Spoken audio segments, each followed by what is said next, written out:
오늘 말씀 마태복음 2장 1절에서 12절까지 우리 교독으로 읽겠습니다. 헤롯 왕 때 예수께서 유대 베들레헴에 나심에 동방으로부터 박사들이 예루살렘에 이르러 말하되 유대인의 왕으로 나시니가 어디 계시냐? 우리가 동방에서 그의 별을 보고 그에게 경배하러 왔노라 하니 헤롯 왕과 온 예루살렘이 듣고 소동한지라. 왕이 모든 대제사장과 백성의 서기관들을 모아 그리스도가 어디서 나겠느냐 물으니 이르되 유대 베들레헴이오니 이는 선지자로 이렇게 기록된 바 또 유대 땅 베들레헴아 너는 유대 고을 중에서 가장 작지 아니하도다. 내게서 한 다스리는 자가 나와서 내 백성 이스라엘의 목자가 되리라 하였음이니이다. 이에 헤롯이 가만히 박사들을 불러 별이 나타난 때를 자세히 묻고 베들레헴으로 보내며 이르되 가서 아기에 대하여 자세히 알아보고 찾거든 내게 고하여 나도 가서 그에게 경배하게 하라.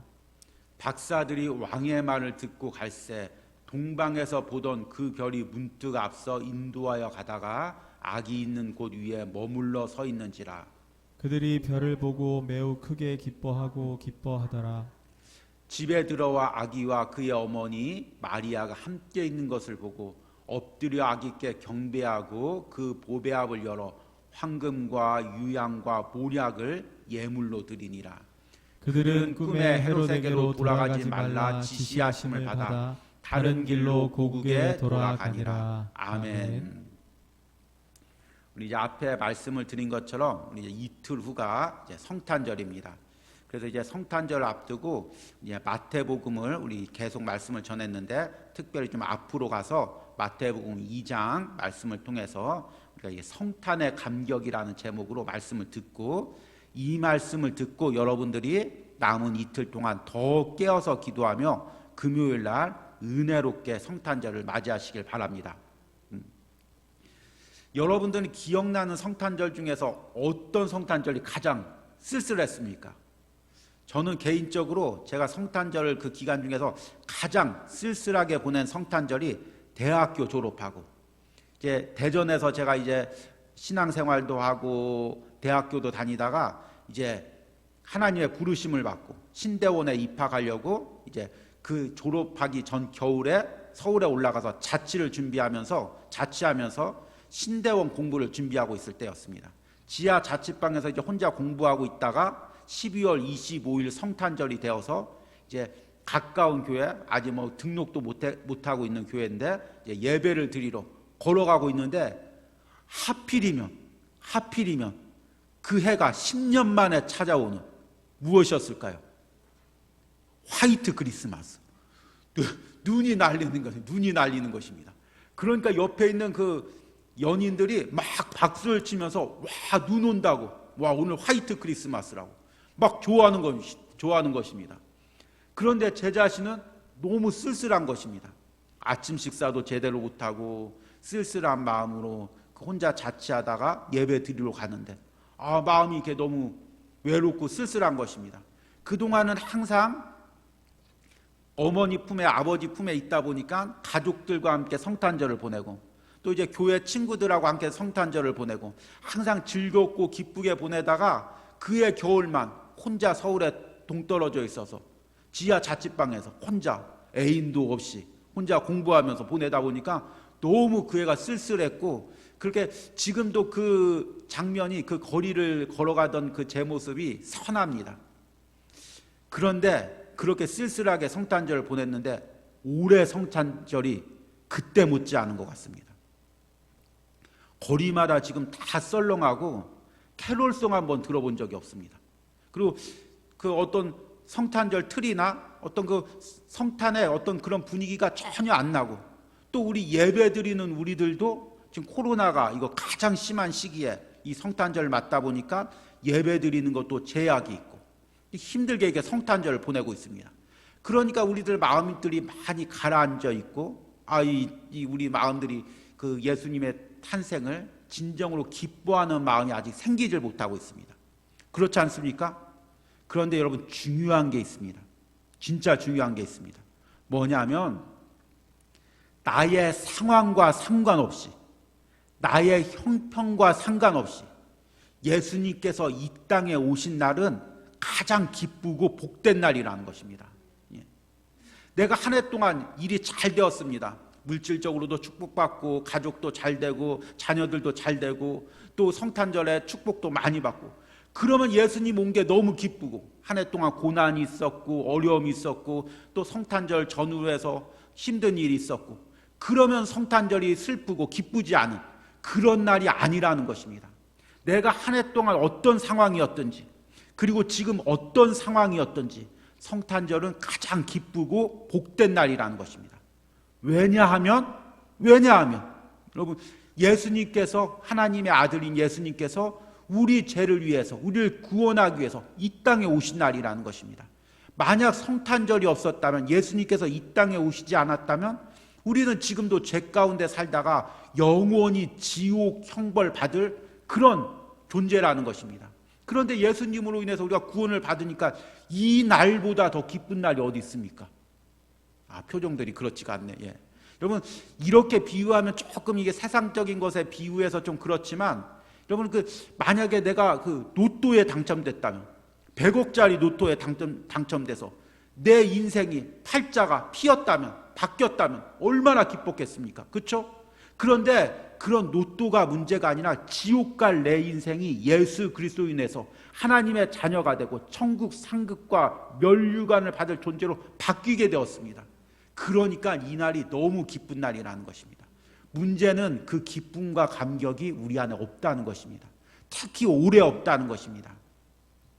그러니까 여러분, 오늘 말씀 듣고 깨닫고 여러분 기도하시면서 하나님 성령님께서 내 안에 그 성탄의 기쁨과 감격을 회복시켜 달라고, 나뿐만 아니라 우리 예배드리는 우리 교회 모두 안에 그 은혜와 감격이 있게 해달라고 기도하시는 이 저녁일 되길 바랍니다.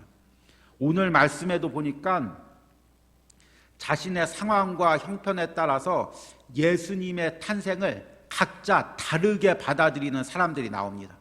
우리가 이제 마태복음 말씀을 이렇게 전하면서 이 마태복음의 주제가 천국이고, 또 이제 그 천국을 주시기 위해서 이 땅에 오신 예수님을 그 제자로서 어떻게 따라가는지, 제자의 길에 대한 그 말씀이 주제라고 이야기를 드렸습니다. 그런데 그 예수님에 대해서 이 마태복음에 보니까 사람들마다 반응이 틀립니다. 바리새인들과 서기관들은 예수님이 인기가 얻으면 자기 위치가, 입지가 흔들리니까 예수님을 대적하기도 하고, 유대인들은 중간적 입장에서 왔다 갔다 하다가 예수님께서 자기에게 떡과 먹을 것을 주면 메시아라고 막 인정하다가, 또 예수님께서 십자가와 또 고난의 길, 그것을 이야기하면 또 예수님을 떠나가고, 또 어떤 제자들은 끝까지 예수님을 따르기도 하고, 베드로 같은 사람은 십자가에 예수님께서 달릴 때 도망가기도 하고, 다 자신의 형편에 따라서 예수님을 대하는 태도가 틀립니다. 그런데 예수님께서 이 땅에 오실 때도 마찬가지였습니다. 예수님을 다르게 대하는 그 이야기가 오늘 말씀에 나오고 있는데, 첫 번째 사람은 누구냐면 헤롯 왕, 헤롯 대왕이라고 불리는 헤롯 왕입니다. 이 헤롯 왕은 사실은 유대인이 아닙니다. 어머니가 유대인이고 아버지가 이두메인, 그러니까 에돔 사람인 것입니다. 헤롯이 사실은 유대 왕이 될 자격이 없었습니다. 그런데 이제 우리가 이 생명의 삶을 통해서도 묵상하지만, 이 누가복음을 통해서 묵상하지만, 예수님께서 오시던 당시가 그 로마가 공화정에서 왕정으로 바뀌던 시기입니다. 로마 역사상 가장 극심한 혼란이 있었고, 지역마다 군벌들이 일어나서 싸우고, 그 세력들마다 그 정권을 잡기 위해서 싸우다가 결국에 이제 아우구스토스, 그 사람이 이제 왕이 돼서 로마의 이제 초대 황제가 됩니다. 이런 시기 가운데, 혼란 상황 가운데 있으니까, 이런 혼란 상황 가운데서는 누가 가장 출세를 하냐면 줄을 잘 서는 사람이 출세를 합니다. 그래서 이렇게 봤다가 누가 잘 될 것 같은지, 누가 왕이 될 것 같은지 그 사람에게 붙어가지고 한 자리 하는 사람들이 혼란 시기에는 많이 있습니다. 그런데 그 줄타기의 명수가 누구냐면 바로 헤롯 왕이었습니다. 이 헤롯 왕이 로마에 가서 이 사람 줄을 타고 저 사람 줄을 타다가 줄을 잘 잡아가지고 유대인이 아닌데도 이 유대 왕으로 임명받은 것입니다. 그러니까 여러분이 헤롯 왕이라면 얼마나 불안하겠습니까? 지금 자기가 정치적으로 줄을 잘 대가지고 유대 왕이 됐는데 만약에 자기보다 더 정치적 술수가 뛰어나고 또 뇌물을 갖다가 많이 바치는 사람이 있으면 그 사람이 대신 유대 왕이 될 수가 있습니다. 또 백성들은 자기가 유대 사람이 아니기 때문에 언제든지 인기 많은 지도자를 갖다가 자기 대신 앉힐 수가 있는 것입니다. 그러니까 왕이 되어서도 항상 불안하고 누가 내 자리를 대신하나, 누가 나를 치고 올라오나 항상 견제하고 그 살아남기 위해서 온갖 술수와 계략을 부리고 그 사람이 바로 헤롯 왕입니다. 그런데 그런 헤롯 왕에게 오늘 말씀을 보니까 1절 말씀을 보니까 헤롯 왕 때 예수께서 유대 베들레헴에서 나심에 동방으로부터 박사들이 예루살렘에 이르러 말하되 유대인의 왕으로 나시니가 어디 계시냐 우리가 동방에서 그의 별을 보고 그에게 경배하러 왔노라 하니. 이 말을 들었을 때 이 헤롯 왕의 마음이 어땠을까요? 가뜩이나 불안한데 지금 가뜩이나 그 왕자리 하루하루 지키고 있는 게 힘들고 불안하고 항상 사람들이 의심스러운데 갑자기 남모르는 동방 박사들이 와서 유대 왕이 나셨는데 그 왕이 어디 계시냐 묻는 것입니다. 그러니까 헤롯 왕이 얼마나 놀랐는지 3절 말씀 보니까 헤롯 왕과 온 예루살렘이 듣고 소동한지라. 이 3절에 이 소동한지라 이 의미가 어떤 의미냐면 마치 그 잔잔한 그 호수 같은 데가 갑자기 물결이 일고 풍랑이 일고 물결이 막 그 요동치는 그런 상황인 것입니다. 헤롯 왕의 심정이 이런 상황이었을 것입니다. 누가 유대인의 왕이 된다고? 유대인의 왕이 될 사람이 낫다고? 얼마나 두렵겠습니까? 자기 자리가 빼앗길 것 같고 자기 삶이 뒤집힐 것 같습니다. 근데 여러분 사실은 예수님을 인격적으로 만나는 게 바로 이런 것입니다. 여러분 예수님을 만나면 내 삶이 뒤집히는 것입니다. 예수로 인해서 내 삶이 바뀌는 것입니다.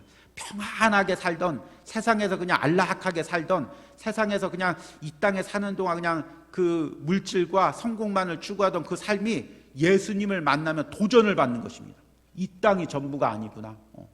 이 땅에 사서 그냥 내가 성공하고 물질로 있는 거 그게 전부가 아니구나. 하늘나라가 있구나. 이 땅에 사는 동안 하늘 상급을 위해서 내게 주신 사명이 있구나. 그걸 깨닫고 인생이 송두리째 바뀌는 게 바로 예수님을 만나고 예수님을 믿는 것입니다. 그런데 헤롯 같은 세상 사람들은 그런 예수님을 만났을 때 자기 것을 내어놓기보다 자기 인생을 바꾸기보다 자기 것을 지키기 위해서 더 안으로 움츠려듭니다. 그래서 오늘 7절 말씀 보니까 이에 헤롯이 가만히 박사들을 불러 별이 나타난 때를 자세히 묻고 베들레헴으로 보내며 이르되 가서 아기에 대하여 자세히 알아보고 찾거든 내게 고하여 나도 가서 그에게 경배하게 하라. 결국에 이 헤롯이 예수님이 탄생했다는 그 이야기를 듣고 박사들에게 예수님이 탄생한 곳을 나에게 알려달라. 그것은 무엇이냐면 예수님을 믿기 위해서가 아니라 예수님을 죽이기 위해서. 예수님이 탄생하셨다는 것이 자기에게 해가 되기 때문에, 자기의 지위에 해가 되기 때문에, 자신의 물질에 해가 되기 때문에 예수님을 거절하는 것입니다. 예수님을 대적하는 것입니다. 그리고 이제 오늘 읽은 말씀에 나오진 않지만 마태복음 2장 16절에 보니까 이에 헤롯이 박사들에게 속은 줄 알고 심히 노하여 사람을 보내어 베들레헴과 그 모든 지경 안에 있는 산의 아이를 박사들에게 자세히 알아본 그때를 기준으로 하여 2살부터 그 아래로 죽이니라. 결국에 그 예수 그리스도를 대적하면서 애꿎은 그 아이들까지 또 죽이는 그런 모습을 보게 됩니다. 그런데 사실은 이 헤롯 왕의 모습이 바로 세상 사람들의 모습이라는 것입니다. 예수님을 믿는 것이 신앙이 복음이 자기에게 손해가 된다고 생각하면, 자기의 지위를 위협한다고 생각하면, 자기의 물질을 빼앗는다고 생각하면 가차없이 예수님을 대항하고 복음에 대항하는 게 이게 바로 세상 사람들의 모습이라는 것입니다. 여러분 이 헤롯의 모습을 우리가 묵상하면서 2020년 겨울 성탄절을 맞이하는 이 세상의 모습을 우리가 한번 묵상해 보시기 바랍니다.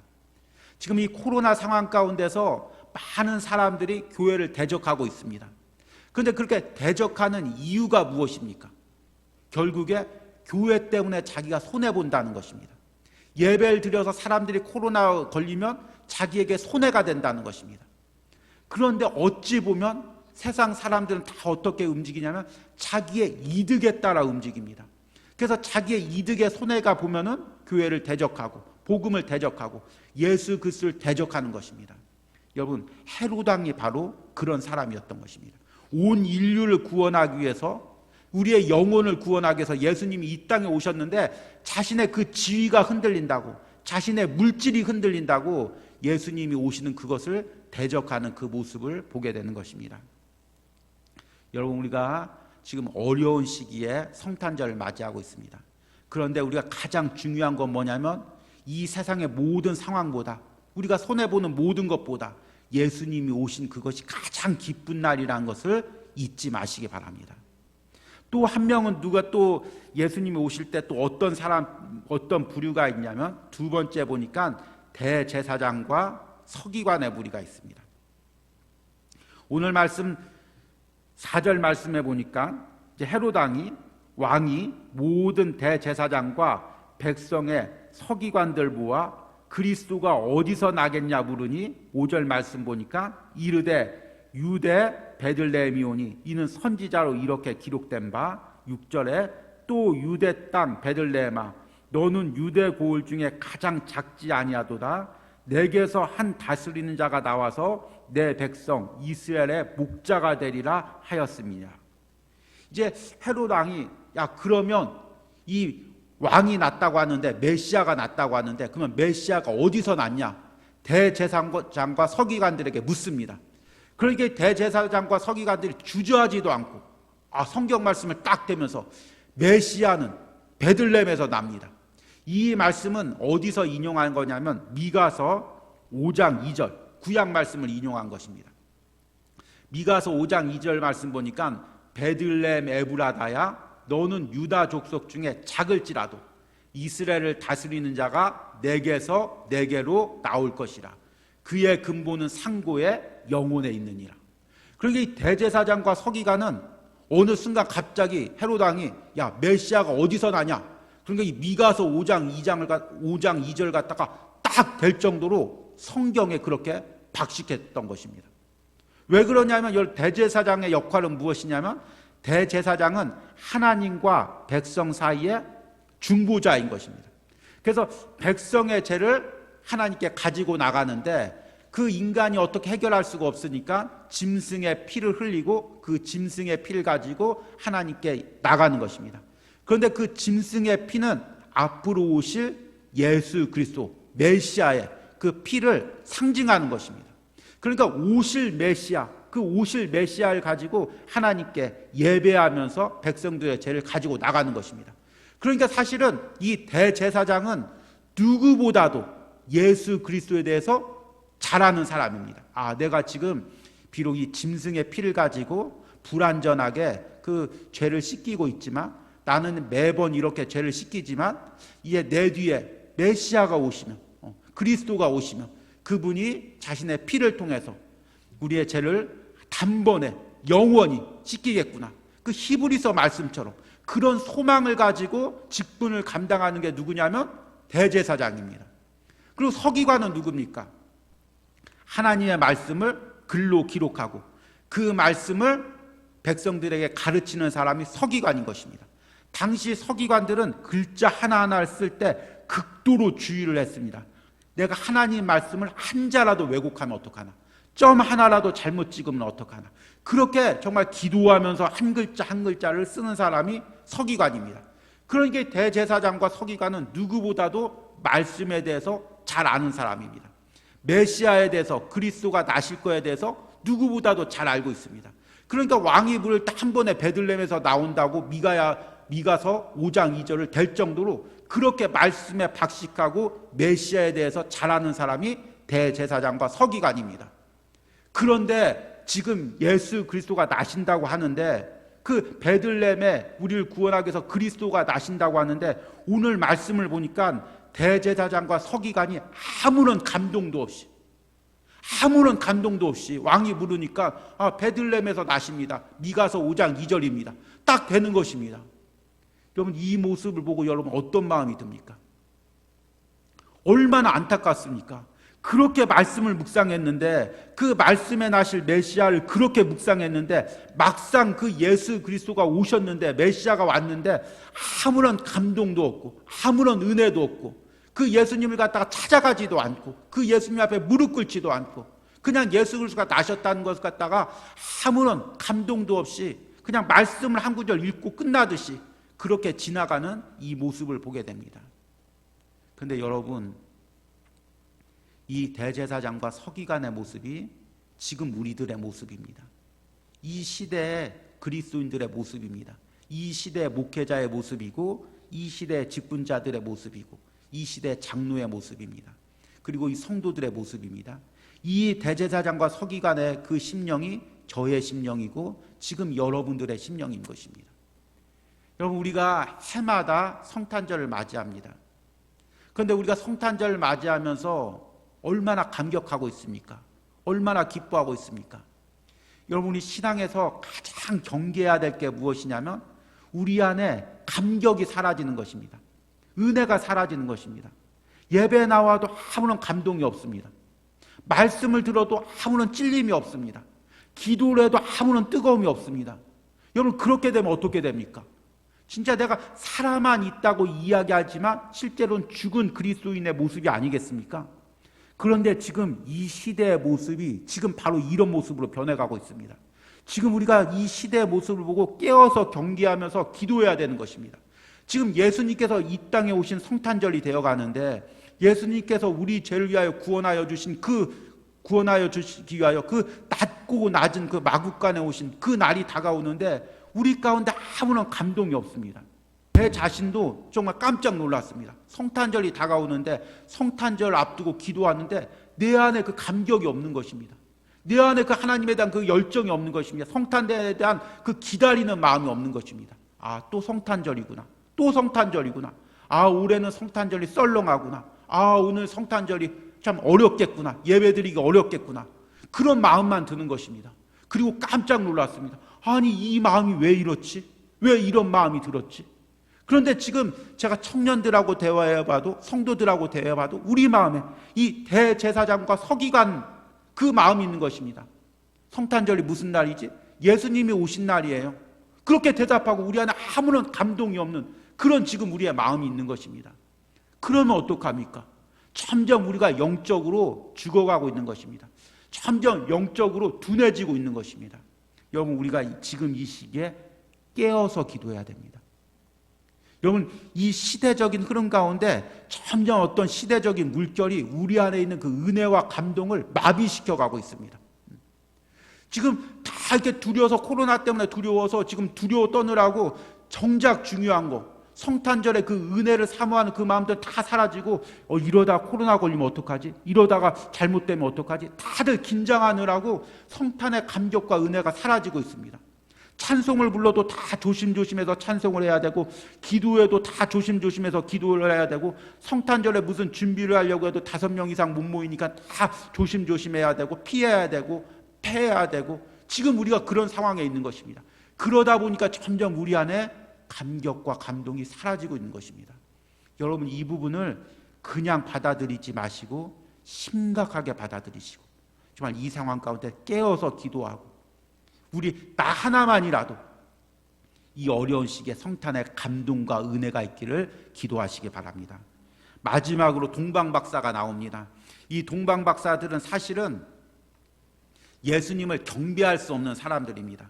우리는 성경 말씀을 통해서 동방박사가 먼 곳에서 와서 예수님을 경배했기에 그런가 보다 하고 생각했지만 우리가 정말 말씀을 깊게 보면 이 사람들은 예수님을 경배할 수가 없는 사람들입니다. 이 사람들은 페르시아 서쪽 끝에서 별을 보고 연구하는 사람들입니다. 이 사람들이 복음을 어떻게 들었는지는 우리가 알 수가 없습니다.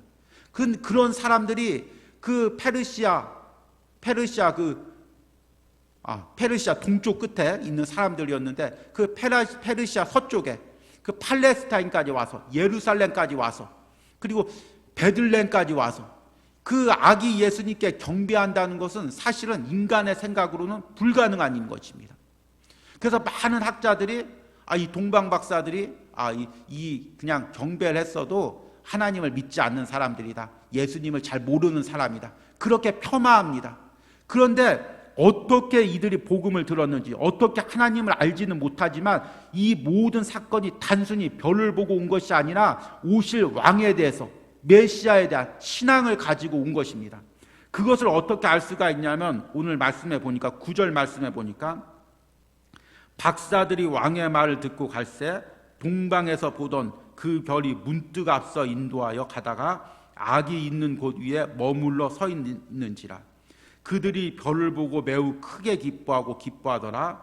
집에 들어가 아기와 그의 어머니 마리아가 함께 있는 것을 보고 엎드려 아기께 경배하고 보배압을 열어 황금과 유향과 모략을 예물로 드리니라. 단순히 그냥 별을 보고 따라왔다면 이 정도 행동을 할 수가 없는 것입니다. 그 아기 앞에 그 별을 보고 따라왔을 때 그 마구간에 놓인 그 마구간에서 그 아기의 모습을 보고 자기의 그 모든 보배압을 열어서 황금과 유향과 모략을 그 왕께 드리는 그 마음으로 그 아기께 경배한다는 것이 신앙이 없이는 불가능한 것입니다. 이들이 유대인도 헤로당도 심지어는 대제사장과 서기관도 자기 위치 때문에 자기 상황 때문에 그 예수님께 경배하지 못하고 오히려 예수님을 대적하는데 이들은 자기와 위치와 상황과 환경이 도저히 예수님께 예배할 수 없는 상황이고 예수님의 탄생을 기뻐할 수 없는 상황인데 그 모든 환경을 다 이기고 몇천 킬로 되는 아마 몇 달 동안 걸어왔을 것입니다. 그 거리를 걸어와서 그 예수님의 탄생의 장소에 와서 가장 귀한 황금과 유황과 모략을 드리고 그 어린 아기 예수 앞에 그 박사들이 경배하는 것입니다. 이 박사들이 나이가 어느 정도 된지는 잘 모르겠지만 아마 뛰어난 학식을 가지고 그 지역에서 존경받는 사람들이었을 것입니다. 그럼에도 불구하고 자신의 귀한 것을 그 아기 예수님께 드리고 그 앞에 엎드려 경배했던 것입니다. 환경과 상황과 모든 조건을 뛰어넘어서 예수님께 예배했던 것입니다.